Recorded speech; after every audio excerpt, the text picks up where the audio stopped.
It's time for the film room. And on this episode, we're going to take a look at Pittsburgh defensive tackle Calijah Kancey. Now, Kancey is an interesting prospect in this 2023 NFL draft. He's not got the best size at 6 foot, 181 pounds, but he is an absolute wrecker on the field. So we're going to take a better look at him. If you're new to these film rooms, what I like to do is show clips from his games to kind of highlight and illustrate the type of player that, in this case, Calijah Kancey is. So let's not waste any more time. Let's get into the tape. The first thing that you notice when you watch Calijah Kancey play is he's got elite explosiveness and lateral agility. Here he is lined up as the defensive tackle, 3 technique type position, and he's just going to use his quickness and speed to get in and get the sack.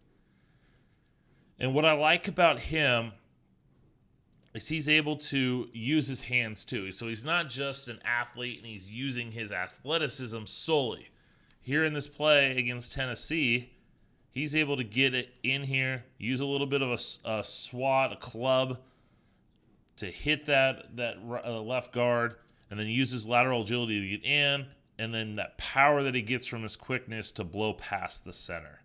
And it's just plays like this that make him extremely difficult to defend because he's so quick, so explosive, and he's got that lateral agility that he's so difficult to stay in front of. We see it on this play again. Here he is lined up once again, the right side defensive tackle. This time he's shading the inside of the left guard. And he's going to get stopped initially. He's going to engage right with that left guard. But then he's able to then use that quick spin move to get a quarterback hit. And it's just that ability to make explosive movements, tie it with his hands. We saw a club in that first clip. Now we're seeing a quick swim move. And it's tough to stay in front of him. I mean, this left guard seemed to have him shut down. He's locked on him, squared up with him, and Kancey's able to just make that quick move to his side, tie it with a swim move, and explode forward to get a quarterback hit. Now, you want sacks like we saw in the first clip, but anytime that you can hit the quarterback, he's going to be looking for you. He's going to be thinking, I got to get rid of this ball quick. And with a guy like Kancey who's so explosive, you've got to get rid of that ball quick. Now, I've talked about Kancey's explosiveness. He's also got explosive lateral agility. So here he is, 3 technique again. And he's going to make a move to his left. And at the snap, he's going to slant left. But just look at him just literally like sidestep the center here. He's able to go to his left to get to the center. And then once again, gets that hand, that I wouldn't say it's a club, but just to push past him, and then turn to get after the quarterback. And he does let him slip here, but he does force that quarterback out of the pocket and to have to make a second reaction throw. And it's all because of Kancey's ability to make quick lateral movement. I mean, he went two gaps over with his quickness, and this quarterback still didn't have time to make his throw. He had no time. He had to bail and look at the defenders right there to clean up this play. And this is quick. I mean, he's at the back of his quick drop, and Kancey's already in his face, forcing him to move. Should have had the sack, but it's just that lateral explosiveness. Not the lateral quickness, the lateral explosiveness to get outside, use his hands to keep that defender from getting onto him, and then even that ankle flexibility to turn that corner and get after the quarterback. All right, so not only can Kancey go to his left, he can also go to his right. So here he is lined up on the left defensive tackle, nearly head up on the right guard. And at the snap, he's going to go left once again, get all the way to the center, and then just get past him with that speed and that quickness. And I just look at him sink those hips, turn the corner, and he didn't get the sack here, but Hendon Hooker's knowing, hey, I got to get rid of this ball quick, and he sees Kancey and has to once again flee. You want sacks out of your defensive lineman, but if you can force that quarterback to have to move and have to make second reaction plays, that's a nice little benefit. I mean, love the sack here, but he's able to get him to flee and making that quarterback have to think of the pass rush rather than making his throws.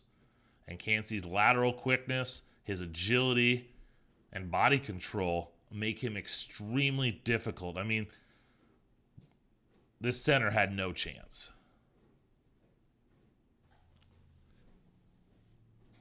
Now, normally when we talk about bend, we're talking about edge rushers, edge defenders, coming off the corner, sinking their hips, turning the corner to get to the quarterback. We rarely don't talk about that as defensive tackles.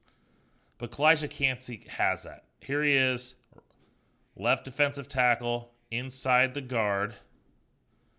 And he's going to make a move. He's engaged. Once again, is able to make that quick move to his left. And then look at him just bend right there. And I know he didn't affect this play at all. And he was outside the frame, outside of the throwing lane right here. But just look at him sink those hips and how he turns the corner there. It's agility and body control that you just don't see out of defensive tackles. And that's going to help him get sacks because he's got that ability that if he gets to the edge of his guy trying to block him, he can make those quick change of directions and wrap around, and that's going to allow him to get sacks. It's just that ability to sink those hips, use that ankle flexibility, and get around the offensive lineman. Now, so much of what I've shown you is his speed and quickness, his agility. One thing that I noticed watching Calijah Kancey is he's got some power too. So here he is, left defensive tackle, once again shading the inside of the right guard. And at the snap, he's going to, the center is reaching over. And Kancey, because of his speed and quickness, is able to get underneath of him and then just generate that power to force him into the quarterback. And it didn't really affect this play. The tight end still caught it and he scored a touchdown. But it just shows Kancey's ability to use his size. His size is not to his advantage at times because he's light and offensive linemen can push him around at times. But he also has an advantage at times with his leverage, and he's able to get underneath this center, use that power from his speed, and just drive him back into the quarterback and get a hit on the quarterback, even though he didn't touch him personally. And finally, I do want to talk about Kancey as a run defender. I think this is the biggest concern I have, and I think a lot of people have, is can he hold up in the run, or is he more of just kind of a pass rusher? So here he is, right side, shading on the inside of the left guard. And at the snap, he's going to go ahead and hold the point of attack. He's got his hands on him, sinks those hips to anchor in, even absorbs a little chip combo from the center who's moving on. But Kancey's able to just be in a good position here to shed off and make that tackle. And there's flashes of this throughout his tape where he's blocked one-on-one. He's able to anchor in and make plays in the run game. And you see this at times. But too often, and that's like I said, one of my big concerns, is Kancey can get pushed around too much. Because he doesn't have great size, a lineman can lean on him, can move him, especially double teams, and then he kind of takes you out of that run game. But like I said, he shows flashes, so you see there could be some potential there. If he's able to get and generate more one-on-one blocks, he can have a lot more success.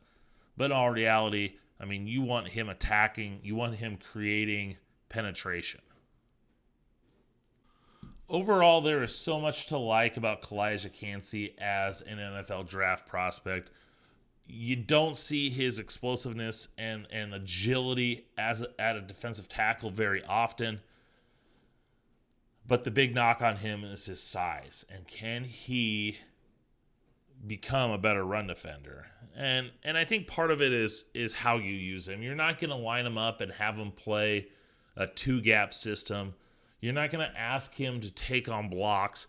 You're going to want him to shoot gaps and penetrate. And a team that runs that style of defense is where he's going to be best suited. You almost think to that Tampa 2 style defense where they had that 3 technique, Warren Sapp, the Bears, Tommy Harris, teams like that. I think Seattle at 20 or wherever they are, with their second first-round pick, they're a team to kind of keep an eye on because they need defensive line help.